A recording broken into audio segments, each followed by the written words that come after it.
to thank everyone for all the views and the feedback. We hope we get a little bit better at doing this on this journey. And we are so glad you guys are all a part of this. We've already made some changes and listened to that feedback. So let's get started, and we hope you all enjoy. Episode 2. As we prepare the veggies and the salad, we want to tell you 2 of the excuses my dad and I hear all of the time. It's too much money and there's not enough time. You're going to prove those myths wrong today. Making a big salad ahead of time is not only good to have a salad for the next 2 or 3 days, but if you're making wraps or having sandwiches, the veggies are already cut up. Doing this on a Sunday, then again Wednesday, really saves you time, money, and you feel great by also upping your veggies. Whether you're a carnivore, whether you're a vegetarian, or whether you're a vegan, this is a great way to up your veggies every week because they're always on hand and accessible right there. The first thing about even all meal prepping is making sure everything is out. We took everything out here. We have it in front of us. We cleaned off the table, and that's very important. We made sure our hands are washed. As with all meal prepping, you want to wash your hands, but especially if you're dealing with raw stuff that we aren't going to heat to begin with. Now, what Sienna's going to do here is take one of those 3 heads of romaine lettuce that you say you get in the bag. There's 3 of them, right? Yep. You get 3 of them in a bag. Then you really want to go wash them off really good because it could be dirt, bugs, anything. We put the whole romaine heart in there, and we put half of the spinach box in there. Okay, now what we're going to do is we're going to start cutting up the tomato, onion, peppers, cucumber, and all the stuff we're going to add that we're going to show you, and we're going to tell you why we add it, to actually add it and get your bang for your buck, even the cheeses we'll talk about. Okay? But first we're going to do the tomato. We add the different colors not to just add different minerals and vitamins, but it also makes it more appealing. However, when we put it in, if you notice, we kind of segregate it. We call it a power bowl. That way then, it doesn't get soggy. It actually lasts for up to 3, almost 4 days.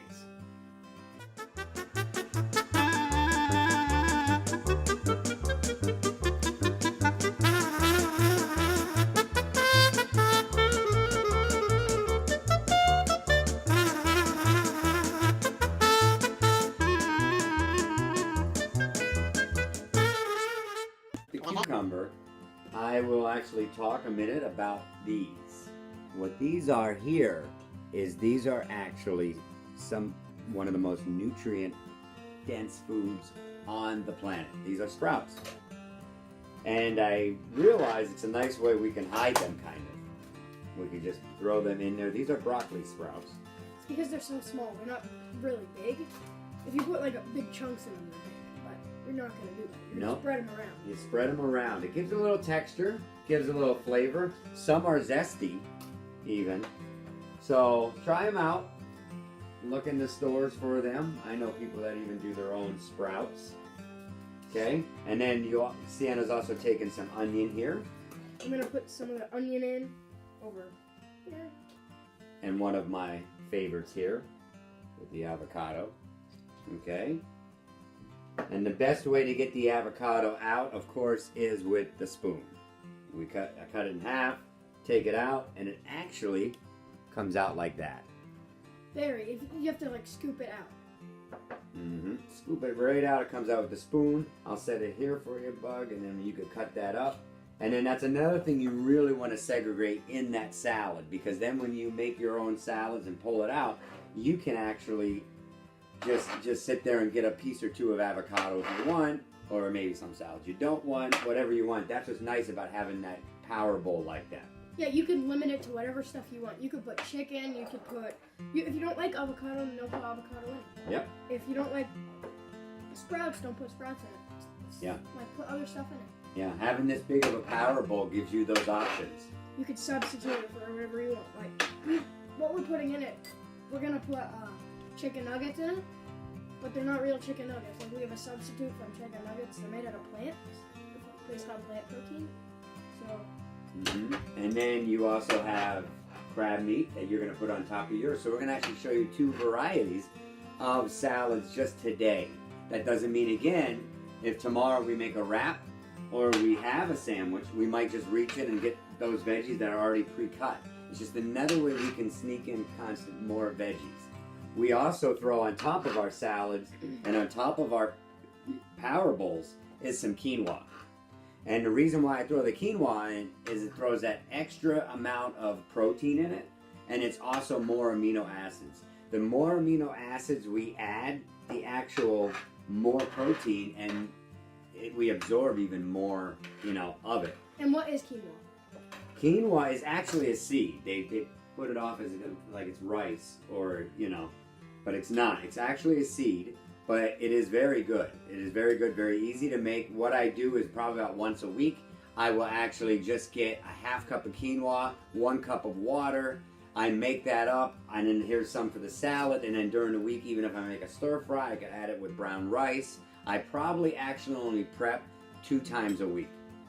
And if you do it on a Sunday, and if you do it on a Wednesday, and you could add any protein you want to already this, you could, if you're a carnivore, as we said, you could put some steak on top of it. If you're a vegetarian and you just do fish, you could put some fish on it. Or you could do what we said. Yeah, we have the substitute. We have the substitute, but we're going to throw right here, right around the actual, and we'll show you what this looks like, because this is looking nice. This looks really good. Okay, so we have, so far, avocados, tomatoes, cucumbers, onions, peppers, sprouts, 2 types of lettuce, and we're also going to throw in here some garbanzo beans, which are another source of protein and even more amino acids, as I was describing before.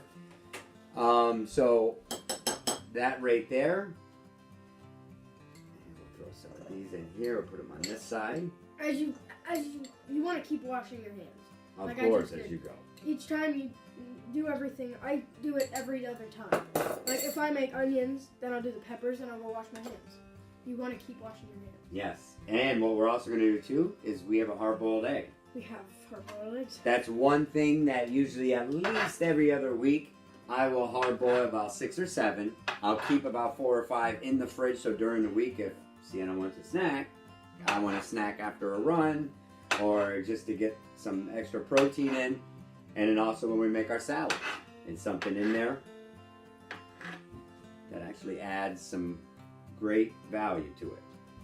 Then one of my last things it looks like we're going to throw in today before we do the cheeses, and I go through that, is actually going to be red beets.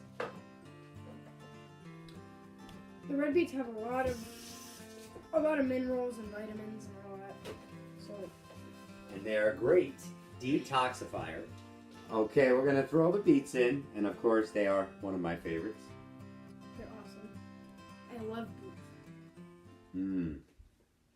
Okay. And that's my favorite part of cooking, being the taste tester. See? And what we do here is about a half can of beets. Is what we'll do is we'll put on top there. This looks really good right now. We're going to show this.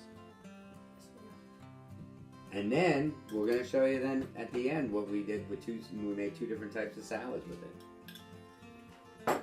Now you can put whatever dressing you want on it. What we don't put the dressing on the whole big thing. Say you want French one day and then you want Italian the other day. You're gonna put a big scoop on a plate and then you put it on. And it will also make it way too soggy. So. Oh yeah. And then that limits you too, because you're not always going to use this for a salad. Like I said, you can make wraps out of it. You can make sandwiches with it. So I love the idea that some people use those mason jars and they do the salads like that. But again, that just limits you to having a salad. To me, as long as we, cover that up good, it lasts 3, almost 4 days, and it's still crunchy. So, oh my gosh, yeah. Now, one of the last things we're going to put in here is actually some good cheese. I'll talk a minute here about some of my favorite. If you notice the words there, raw cheese. What this is actually having probiotics in it. This is cheese the old way. Of course, it's a little more pricier. You do get a real good bang for your buck. And the minute you taste it, it might bring some of those old timers back to, ooh, that really tasted how cheese used to really taste. I got this in Giant. You could get them at Wegmans. They'll have it. And it's great to add the probiotics with all those prebiotics that are in there, because those are all prebiotics in our salad. So now we get to add some raw cheese, but I'm actually going to add some pasteurized cheese here too, to show that you still can get some good cheese at even a cheaper price. This is a lactose-free cheese. There's about 3-4 ingredients only in it, and it's a very popular brand. But it's a pepper jack, so it adds a little bit of zest, and then this one is just a sharp cheddar. So what I'm going to do is I'm going to cut up the cheese and then I'm going to sprinkle it all around the salad.